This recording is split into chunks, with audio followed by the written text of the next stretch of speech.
नमस्कार विद्यार्थी मित्रांनो, कसे बरं का? हो, अभ्यास वाढलाय आपला.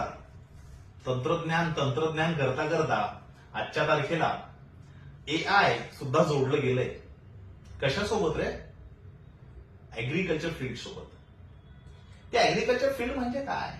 अरे तेच आपलं शेतकरी मायबाप यांच्या संवर्धनासाठी, कृषी क्षेत्रातून अधिकचं उत्पादन मिळवण्यासाठी भारत सरकारने, महाराष्ट्र शासनाने एआयसी हे नवीन स्थापन केलंय. म्हणजे काय? AI and technology. हो, एआय आणि काय? तंत्रज्ञान. कशासोबत जोडणार आहे? कृषी क्षेत्राशी जोडणार आहे. यासाठी त्यांनी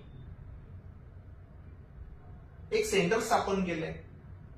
या सेंटरच्या माध्यमातून शेतकरी समुदाय, शेतकरी वर्ग, आपले मायबाप हे एकत्र बसून शेती क्षेत्रातील असणाऱ्या समस्या याचं निराकरण करून अधिकाधिक उत्पादनक्षम बनणं या हेतू उद्देशाने कृषी क्षेत्राचा विकास घडवून आणणार आहे. असं ते अगदी उजवं म्हणजे एआयसी ची स्थापना या ठिकाणी झालेली आहे. तर मग मित्रांनो, स्पर्धा परीक्षा विमुख हा नक्की महत्वाचा भाग. तंत्रज्ञान, कृषी तंत्रज्ञान, कृषी क्षेत्र यासोबत जोडलं ड्रोन, यासोबत जोडलं तंत्रज्ञान. मग यासोबत त्यासोबत नाही तर आपण महाबीज इकडे थोडंसं वळून बघूया. महाबीजने अधिक उत्पादन मिळेल असं बी बियाणं रूपांतरण करून बनवलं. हो, प्रयोगशाळेतच म्हणावं.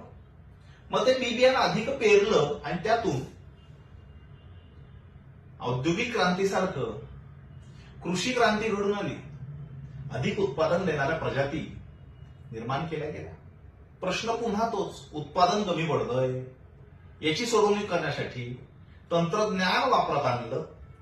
हे तंत्रज्ञान वापरात येऊन आजच्या तारखेला आपल्या कर्णोपकरणी एक गोष्ट जाणवत आहे. ती म्हणजे अशी की एआय. आता काय रे बाबा हे एआय? अरे काय बाबा हे? तर हे तेच आहे जिथे ऍटॉम मोड पॉलिसी वर्क होऊ शकते का? अनेक प्रश्नांची सोडवणूक करण्यासाठी कमी कष्ट, कमी वेळ लागू शकतो का? या हेतू उद्देशाने महाराष्ट्र शासन, भारत सरकारने या ठिकाणी एआयसी ची स्थापना केलेली आहे. परीक्षा विमुख हा मुद्दा खूप महत्वाचा आहे. अशाच मार्गदर्शनासाठी शोध इन्स्टिट्यूट सोबत जोडून राहा. आम्ही तुमच्या सेवेत कायम आहोतच. धन्यवाद.